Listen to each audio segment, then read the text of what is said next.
Hi friends, welcome to lmtech technical and technologies. Okay friends, நம்ம previous videoல வந்து பாத்தீங்கன்னா control statementsல இருக்க இந்த conditional statementsல if statements எப்படி யூஸ் பண்றது அப்படிங்கறத பத்தி டீடைலா பார்த்தோம். சோ அந்த வீடியோ நீங்க பார்க்கணும்னு நினைச்சீங்கனாக்கா லிங்க் நான் கீழ descriptionல கொடுக்கிறேன், மறக்காம பாருங்க. Okay friends, இந்த வீடியோல நம்ம என்ன பார்க்க போறோம் அப்படினு பாத்தீங்கன்னா next இருக்கிற இந்த if else statementsனா என்ன அப்படிங்கறத டீடைலா பார்க்க போறோம். வாங்க friends வீடியோக்குள்ள போலாம். So if else statements அப்படிங்கிறது என்னன்னு பார்த்தீங்க அப்படின்னாக்கா சேம் இது நமக்கு கண்டிஷன் பேஸ்ட் ஸ்டேட்மெண்ட் தான். ஸோ நம்ம ஒரு கண்டிஷனை செக் பண்ண போகிறோம். ஸோ அந்த கண்டிஷன் நமக்கு ட்ரூவாக இருந்தது அப்படின்னாக்கா நம்ம ப்ரீவியஸ் ப்ரோக்ராம் நீங்கள் பார்த்துருந்தீங்கன்னா உங்களுக்கு புரியும். ஸோ ப்ரீவியஸில் வந்து பார்த்தீங்கன்னாக்கா இஃப் ஸ்டேட்மெண்ட்ஸ் பொறுத்த வரைக்கும் நம்ம கொடுக்குற கண்டிஷன் சாட்டிஸ்ஃபைடாக இருந்தால் மட்டும் அந்த இஃப் பார்ட் ஓகேங்களா. ஸோ இஃப் ஸ்டேட்மெண்ட்ஸ்குள்ளே நம்ம கொடுத்துருந்த அந்த பர்டிகுலர் கோடிங்ஸ் வந்து பார்த்திங்கன்னா நமக்கு ரன் ஆனிச்சு. ஸோ அதே ஃபால்ஸாக இருந்ததுன்னா நமக்கு எந்த ஸ்டேட்மெண்ட்ஸுமே ரன் ஆகலை. ஸோ இப்போ இந்த இஃப் எல்ஸ் ஸ்டேட்மெண்ட்ஸில் நம்ம என்ன பண்ண போகிறோம் அப்படின்னு பார்த்தீங்கன்னாக்கா அடிஷ்னலாக இன்கேஸ் அந்த கண்டிஷன் ஃபால்ஸாக இருந்தால் என்ன நடக்கணும் அப்படிங்கிறத ஆட் பண்ண போகிறோம். ஸோ அந்த பர்டிகுலர் பார்ட்டில் தான் வந்து பார்த்திங்கன்னா நம்ம எல்ஸ் பார்ட் அப்படின்னு சொல்ல போகிறோம். ஸோ இந்த ஃப்ளோ டயக்ராம் பார்த்திங்க அப்படின்னாக்கா உங்களுக்கு வந்து பார்த்திங்கனாக்கா இது ஈஸியாக புரியும்னு நினைக்கிறேன். ஸோ ஓகே ஃப்ரெண்ட்ஸ், இப்போ வந்து பார்த்திங்கனாக்கா ஒரு கண்டிஷன் வந்து பார்த்திங்கன்னா நம்ம செக் பண்ணுறோம். ஸோ அந்த கண்டிஷன் நமக்கு ட்ரூவாக இருந்தது அப்படின்னாக்கா அந்த இஃப் கண்டிஷனில் நம்ம என்ன ஸ்டேட்மெண்ட்ஸ் கொடுக்குறோமோ அந்த செட் ஆஃப் கோடிங்ஸ் வந்து பார்த்திங்கன்னா நமக்கு ரன் ஆகும். இதே வந்து பார்த்திங்கன்னா அந்த ஸ்டேட்மெண்ட் நமக்கு ஃபால்ஸ் ஆகிடுச்சு அப்படின்னா ஸோ அதுதான் வந்து பார்த்திங்கன்னா எல்ஸ் பார்ட் அப்படின்னு சொல்லுவோம். ஸோ ஃபால்ஸ் ஆகிடுச்சு அப்படின்னாக்கா நமக்கு வந்து பார்த்திங்கன்னா எல்ஸ் பார்ட்டில் இருக்க ஸ்டேட்மெண்ட்ஸ் வந்து பார்த்திங்கன்னா ஒர்க் ஆகும் ஃப்ரெண்ட்ஸ், ஓகேங்களா. சேம் இப்போ வந்து பார்த்திங்கனாக்கா இஃப்க்கும் இஃப் எல்ஸ்க்கும் பெரிய டிஃப்ரென்ஸ் எதுவுமே கிடையாது. ஸோ இஃப் அப்படிங்கிறது வந்து பார்த்திங்கன்னா நமக்கு ட்ரூ பார்ட் மட்டும்தான் இருக்கும். ஸோ அந்த கண்டிஷன் நமக்கு ட்ரூவாக இருந்தால் மட்டும் அந்த பர்டிகுலர் ஸ்டேட்மெண்ட்ஸ் ரன் ஆகும். இதே இஃப் எல்ஸாக இருந்தது அப்படின்னாக்கா அந்த ஸ்டேட்மெண்ட் ட்ரூவாக இருந்தால் ஒரு ப்ராசஸ் பண்ணும், அதே ஃபால்ஸாக இருந்தால் வேறு ஒரு ப்ராசஸ் பண்ணும், ஓகேங்களா. ஸோ அந்த ப்ராசஸ் நமக்கு என்ன வேணும் அப்படிங்கிறத நாம் எழுதிக்கலாம். ஓகே ஃப்ரெண்ட்ஸ், இப்போ வந்து பார்த்திங்கன்னா இஃப் எல்ஸ் யூஸ் பண்ணி ஒரு எக்ஸாம்பிள் ப்ரோக்ராம் போடலாம். ஸோ நான் ப்ரீவியஸாக வந்து பார்த்திங்கனாக்கா உங்களுக்கு ஒரு சின்ன டாஸ்க்கு கொடுத்துருந்தேன். என்னென்னு பார்த்தீங்கன்னாக்கா ஒரு பர்சனோட ஏஜ் கொடுத்தோம் அப்படின்னாக்கா அவர் ஓட்டு போடுறதுக்கு எலிஜிபிளாக இல்லையா அப்படிங்கிறது எப்படி ப்ரோக்ராம்ஸ் யூஸ் பண்ணி செக் பண்ணலாம் அப்படிங்கிறதுக்கான டாஸ்க் நான் கொடுத்துருந்தேன். சேம் இந்த ப்ரோக்ராமில் வந்து பார்த்திங்கன்னா அதுக்கான சொல்யூஷனையும் பார்த்தலாம், ப்ளஸ் அதிலே வந்து பார்த்திங்கன்னா இஃப் எல்ஸ் ஸ்டேட்மெண்ட்ஸை எப்படி யூஸ் பண்ணுறது அப்படிங்கிறத பற்றியும் பார்க்கலாம். ஓகே ஃப்ரெண்ட்ஸ், இப்போ என்னோட ப்ரோக்ராம் போடுறதுக்காக நான் வந்து பார்த்திங்கன்னா டர்போசி ஓப்பன் பண்ணிக்கிட்டேன் அண்ட் இதில் போய்ட்டு நான் நியூ ஃபைல் ஓப்பன் பண்ணிக்கிறேன். ஓகே ஃப்ரெண்ட்ஸ், இப்போ என்னோட ப்ரோக்ராமை போடுறதுக்கான ஹெடர் ஃபைல்ஸை நான் இன்க்ளூட் பண்ணிக்கிறேன். ஓகே ஃப்ரெண்ட்ஸ், இப்போ வந்து பார்த்திங்கனாக்கா நான் என்னோட மெயின் ஃபங்க்ஷனே ஆட் பண்ணிக்கிட்டேன். தென் இப்போ நம்ம என்ன பண்ண போகிறோம் அப்படின்னு பார்த்தீங்கன்னா நான் ப்ரீவியஸ் கொடுத்த அந்த டாஸ்க்கான சொல்யூஷன் சொல்ல போகிறேன். ஸோ என்னன்னு பார்த்தீங்கன்னா நான் ஒரு பர்சனுக்கு ஒரு ஏஜ் நான் கொடுக்க போகிறேன். ஸோ அந்த ஏஜ் இருக்க பர்சன் வந்து பார்த்திங்கன்னா எனக்கு எலிஜிபிளாக இல்லையா, அதாவது ஓட்டு போடுறதுக்கு வந்து பார்த்திங்கன்னா எலிஜிபிளாக இல்லையான்றது சொல்லணும். ஸோ எனக்கு ஏஜ் வந்து பார்த்திங்கன்னா நம்பர், ஸோ அதனால் இன்ட் அப்படிங்கிற டேட்டா டைப் கொடுத்துக்கிறேன். அண்ட் அந்த வேரியபிளுக்கு நேம் வந்து பார்த்திங்கன்னா நான் ஏஜ் அப்படிங்கிற வேரியபிள் நேமே நான் வச்சுக்கிறேன். ஸோ நான் ஒரு மெசேஜ் கொடுக்குறேன், printf enter your age. So ஏஜை வந்து பார்த்திங்கன்னா என்டர் பண்ண சொல்லி ஜஸ்ட் நான் ஒரு மெசேஜ் கொடுத்துருக்கேன். தென் அதை நம்ம கெட் பண்ணி ஸ்டோர் பண்ணிக்கலாம். So scanf %d, ampersand of age.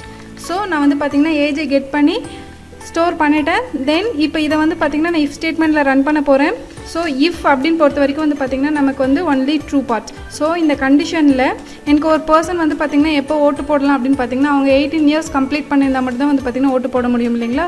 So 18 இயர்ஸ்க்கு மேலே இருந்தாங்க அப்படின்னாக்கா அவங்க வந்து ஓட்டு போடலாம். ஸோ ஏஜ் கிரேட்டர் தென் 18, ஓகேங்களா. ஸோ இதுதான் வந்து பார்த்திங்கனாக்கா இதுக்கான கண்டிஷன். தென் எனக்கு வந்து பார்த்திங்கன்னா ஏஜ் கிரேட்டர் தென் 18 இருந்தது அப்படின்னா ஸோ நான் என்ன ஸ்டேட்மெண்ட் கொடுக்குறேன்னா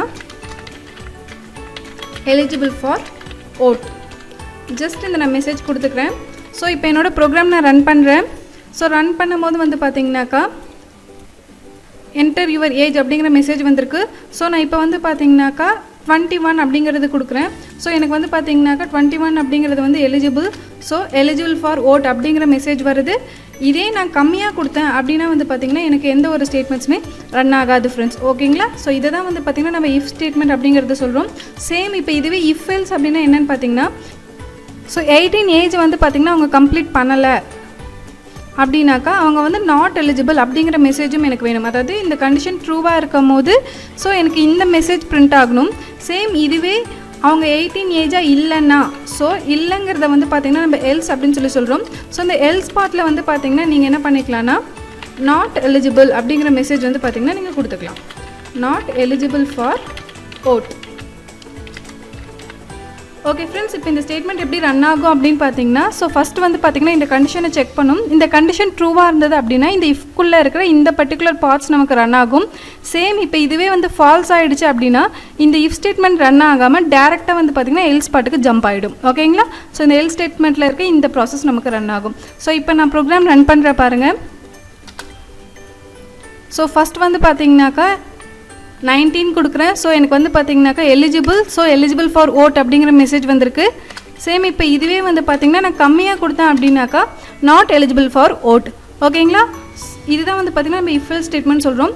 ஸோ இஃப்ங்கும் போது வந்து பார்த்தீங்கன்னா ஒன்லி ட்ரூ பார்ட் மட்டும்தான் இருந்தது. இது ifelse அப்படின்னா true and false parts. So இது ட்ரூவாக இருந்தால் ஒரு பர்டிகுலர் ஸ்டேட்மெண்ட் ரன் ஆகுது. அட் த சேம் டைம் இதுவே ஃபால்ஸாக இருந்தாலும் ஒரு பர்டிகுலர் ஸ்டேட்மெண்ட்ஸ் ரன் ஆகுது. ஓகே ஃப்ரெண்ட்ஸ், இதை பேஸ் பண்ணி வந்து பார்த்திங்கன்னா நான் உங்களுக்கு ஒரு சின்ன டாஸ்க் கொடுக்குறேன். சேம் அதுக்கான சொல்யூஷன் வந்து பார்த்திங்கன்னா நான் நாளைக்கு கொடுக்குறேன். ஸோ நீங்களும் வந்து பார்த்திங்கன்னா உங்களோட ஓன் ப்ரோக்ராம்ஸை ட்ரை பண்ணுங்கள். ஸோ உங்களுக்கான டாஸ்க் என்ன அப்படின்னு பார்த்தீங்கன்னாக்கா,